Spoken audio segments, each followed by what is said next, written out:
Gavana we county ya Machakos Dr. Francis Mwangangi nigo bona mochirie serikali nene asogota Chisemi Ribaga nene ase manifesto yabo okwana meye ward ya Kalama ase ari kurobo konyi gochia saborokiwa abatari no kwenyara. Mwangangi nigo bona atebire chibesa echibwendete gutumika ase sector ya Chisemi nigo bona serikali anemono ya Kenya Kwanza ya chitumikire ase ogokora siasa hegento bono keiriro kwa maria sector ya Chisemi imeyense.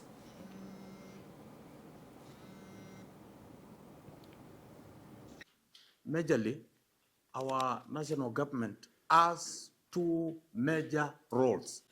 One of them is to ensure every part of this country, people are united to do their development peacefully and ensuring each one of us adheres to the laws of the land.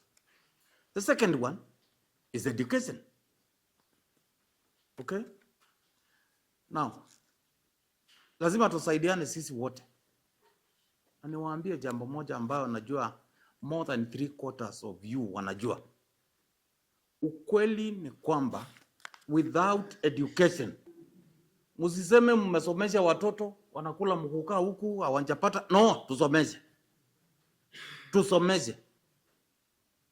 Please, my good people, na waomba kwa heshima kuu, we put more of our interest in education. We must educate our people. That is the way to go.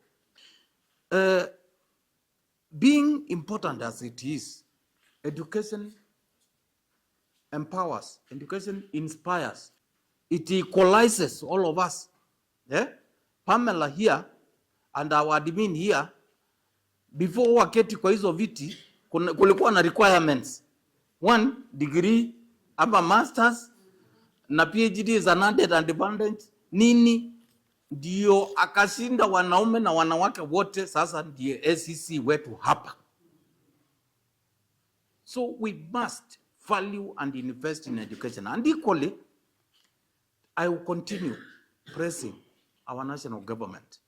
Please, there is no way this country is going to have meaningful transformation development-wise unless we put our resources right at the center of the education. Hii capitation lazima iachiliwe ndio walimu wetu waweze kusimamia mashule zetu na watoto wetu waweze kuendelea kuwa shuleni.